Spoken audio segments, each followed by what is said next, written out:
Thank you for tuning in once again to Gods, Demons, and Magic. This is your host, Sri Sachinandan Das. We're continuing to discuss the daemon in ancient and Hellenistic Egyptian astrology. At the end of Plato's Republic, there's an amazing story known as the myth of Ur. Ur was a soldier, one of many who died in an ancient Greek battlefield. And the soldiers laid on that battlefield for about 10 days until their compatriots came and retrieved their bodies. And all the rest of the bodies were shown symptoms of rotting, except for Ur's. He looked pristine, just as if he was lying in trance. And the bodies were collected and brought back to their home city, performed funeral rites, etc. And then when his body was placed upon the funeral pyre, he immediately woke up right as he was about to be burned. And he told an incredible story of his experience of the afterlife. And this story really gives us a good idea of how the Greeks saw the afterlife. After death, Ur had found himself, along with his fellow soldiers, in a beautiful meadow. And this meadow was a sort of crossroads for the dead. Up from holes within the earth, there were dead or spirits who had actually, they'd been in the underworld for some time, especially experiencing the punishments of hell. And then from the heavens were coming downward souls who had experienced long periods of blissful enjoyment in heavenly realms, and their piety in essence being exhausted, were now coming back to the crossroads to again take birth. And so for 10 days, Ur, along with all of his soldiers and many other people, they were sort of lounging around and relaxing this meadow, which is described in other Greek literature, sometimes in great detail, sort of at the gateway of the underworld. And many of the souls, it's almost like a picnic, like they're all just sitting around talking and enjoying, and oftentimes meeting people they knew. Someone coming upward from hell, having been punished and exhausting his impiety, is now meeting a friend that has come down from heaven who has exhausted his piety. And they're, again, asking each other, oh, how is such and such, and what's going on there, and what's going on in the earthly realm. That's being asked of people who come from a recent death on earth. And so it's like a meeting of friends, and they're sort of relaxing in this beautiful meadow. And Ur describes, what happens in this meadow, like some individuals are sort of bound in hell for an extremely long period of time due to being a sinful tyrant or, an abusive leader who massacred men, women, and children, etc. Such individuals are in hell for a very long time, and he tells how when these individuals try to actually come upward and come through the path and lead through the doorway into the meadow, the door itself sort of blows them back, and the constables or the policemen or the guards of hell grab that individual and begin torturing him and punishing him and whipping him and beating him and dragging him sort of over a thorny pathward back into the depths of hell, while pronouncing to all the witnesses exactly what his crimes were. And you can see also within the Vedic literature in Srimad Bhagavatam, you find similar stories about these constables of hell. It's just very fascinating how these ancient stories you'll find all throughout these different cultural traditions, essentially in many ways the same story being told, the same descriptions of what happens in the afterlife. And similarly, he's looking up in the sky and he's seeing, the gates of heaven in essence opening, and sort of angelic beings coming down and joining them all on the meadow. And so the meadow is really sort of like a resting place before rebirth. And that means rebirth into the human realm, into the human form, or at least onto this earth, even as an animal. And so after resting there for about 10 days, Ur and the rest of everyone that had collected in the meadow, they began moving in a certain direction, sort of impelled by, necessity. They began moving towards the area of rebirth. And as they got closer, they saw this giant pillar of light, like a rainbow light, very similar to the Rainbow Bridge you might find in Norse mythology. So there's this incredible pillar of rainbow light sort of coming down from the heavens, penetrating through the earth and going into the underworld. And this is all sort of like on the astral plane. And it takes them another day of travel, and as this big crowd gets closer, this crowd of departed souls gets closer to this giant pillar of light, they can see that it's actually like some kind of woven tapestry It's actually the goddess of necessity is there, and her children, the three fates. And so the three fates are actually weaving the very destiny of all living entities within this rainbow pillar of light. And each of these parts of this rainbow, they correlate to a certain celestial sphere. You have the fixed stars. This is the way that in ancient times, in ancient Greek and in the Mediterranean, they conceived of the cosmos as being a bunch of circular spheres sort of embedded within each other. And in the final sphere, you're having the fixed stars. Then you have the sphere with the sun embedded within it, almost like a marble in a orb of glass. And you have this sort of giant, powerful sun in one particular orb of glass. Then you have the moon in another orb of glass, which is reflecting the light of the sun. And you have all the other planets in these different celestial spheres. And that the fates, as they're sort of moving on their weaving the tapestry of fate of all the living entities with their spindle, etc., their various tools of weaving, they're actually moving the spheres themselves. So the planets themselves were considered to be the tapestry of the fates. And then the goddess of necessity, the mother of the fates, is actually situated on a throne right there before it. And this is sort of the gateway to rebirth. And something very interesting happens, is that all the crowd of souls prepared to take birth gather around this throne, and then the lots are thrown out. Meaning these are all different births which are, you might say, the cosmos is prepared to create, or ready to create.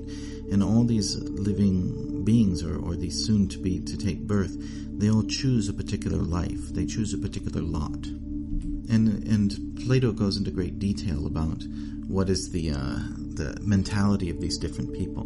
Like, some people are coming from the hellish realms where they've been punished, and they have a much more sober attitude. And they're ready to be responsible. They've learned their lessons. Whereas others are actually coming down from the heavenly realms where they've been enjoying, and they have kind of like a more, sort of like a naive, narcissistic attitude towards life. For example, the first person to choose a lot, the first one to get to choose a life, he chooses to be a tyrant. He chooses to be a powerful man. But then what he doesn't see in the lot is that he's supposed to eventually eat his own children. So he neglected to see that, and then therefore, when he sees it later, he becomes regretful. So there's this idea of sort of naivety born of enjoyment. And then you have a very interesting one is Odysseus. Many of the different heroes of the Iliad and Odyssey are there, like Ajax, etc. And it talks about how they make their choice and what they want to be in the next life. I think Agamemnon wants to be an eagle. Ajax wants to be a lion.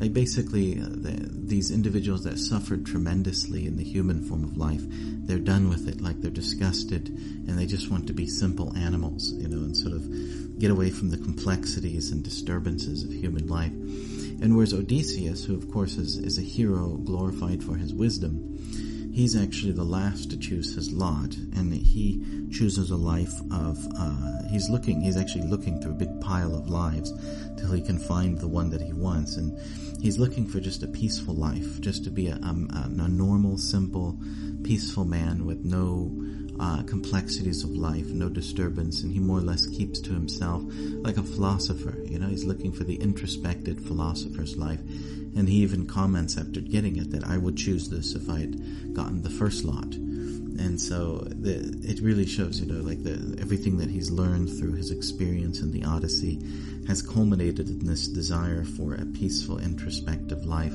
not causing trouble to others. So once they've all received their lots, then they're sort of paired up with their daemon.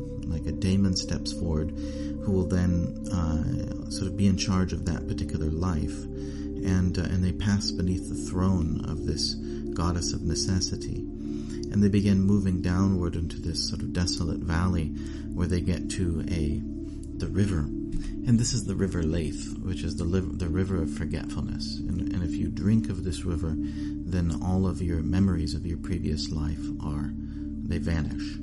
And so himself, he was actually told not to choose a lot, and that he's not going to take rebirth again. He's going to be sent back, and not to drink of the river Lethe to forget. Rather, he should remember his experience in the afterlife, to share it with those in this waking reality. And so after these individuals drank of this river Lethe, then it mentions, they kind of like sat there resting, their daemon apparently there also. And then sometime in the middle of the night, there was a dramatic earthquake and thunder and lightning, and then they just began shooting up like rays of light into the sky. And apparently the time was there for them to take their births. And he himself just awakened on the funeral pyre as the embers were being lit, and everyone standing around shocked to see that he had come back to life. And so within the sort of Greek cosmology, there's a clear idea that you choose a particular life. You've actually, the one that you're living, in a sense, you should be resigned to your fate, and you should accept it with maturity, because it's the one that you chose, and you're responsible for it. And the daemon is there to conduct that life and to orchestrate it and assist you, and also to give you guidance by which to live a life of virtue. In fact, the Queen of Necessity, or the Goddess of Necessity, she goes into this long instruction about what is virtue and how you should cultivate it. Essentially, the purpose of rebirth is, and no matter what lot you have, or what life you've chosen, or what your karmic destiny may be, the purpose of it all is to move upward in your spiritual consciousness. And so the daemon is meant to help you with that. And the way that free will and it works into this, in other words, you are bound in essence by the fate of that life, but you also have free will, just like an actor. Say you have someone playing Hamlet, in a play. So he's bound by the role of Hamlet. He has to be Hamlet, and he has to speak the words of Hamlet, and he has to follow the basic actions of Hamlet and stay within a certain boundary wherein people will understand that, yes, this is Hamlet. But at the same time, he has a lot of freedom to interpret. Every actor plays Hamlet differently. And you'll see that the actor will put themselves into whoever they're playing. They really invest their highest ideals, their deepest fears. They really make the character their own. So the sense in which you have a certain karmic destiny or a fate which is given to you, and you have to follow that particular trajectory of that life, and yet you can make it your own. You can invest it. You can with your own hopes and your own desires, and you can climb upward towards transcendence by cultivating virtue and knowledge, especially with the help of one's daemon. The daemon is also referred to in other places as the pilot of the ship. It's kind of like during the 9 months that the body is being developed within the womb is considered the time in which the ship is being built. And then you're the passenger on the ship, and the daemon is the pilot. So he really has a controlling position within your life. He's dominating your life and arranging things behind the scenes, steering it, if you will. And his primary purpose is one of encouragement. As you move within that particular life, as you play that particular role, then he encouraged, like an acting coach.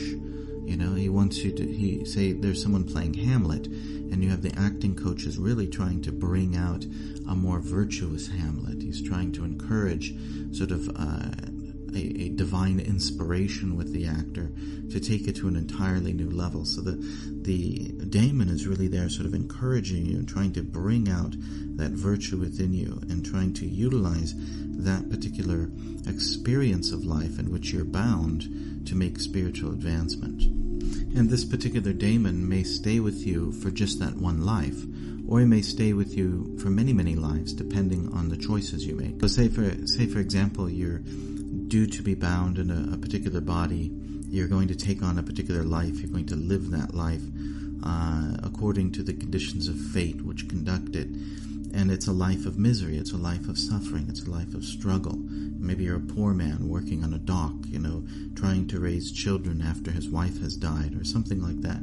And yet, and you're really bound by that fate, and yet you can choose within that fate to cultivate higher virtues, such as surrender to God. You can choose to be a virtuous and pious person who devotes themselves to worship within the sphere of that particular life.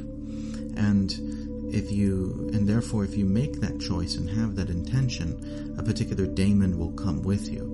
A very high level, if your desire is to surrender to God, for example, a very high level daemon may come down and be your guide.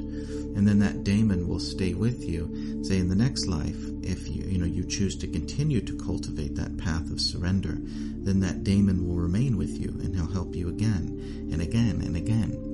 But if you choose to follow another path, and you choose to say, forget this surrender to God stuff or this spiritual realization, I'm just going to try to make money and try to enjoy myself, then that daemon will say goodbye, and you'll get another daemon who's actually more interested in, he's more expert in the field of materialism, right? So there's this way in which you also can cultivate a long-term relationship with a daemon or not. In the next episode, we're going to go into more detail about one's personal daemon and how one understood it both through theurgy as well as through astrology. So please tune in next time. Thank you very much for listening. If you found value in this, please like and subscribe. If you're listening on iTunes, please visit srisachinandana.com/iTunes and leave a positive review. Thank you again, and we hope that you'll join us next time on Gods, Demons, and Magic.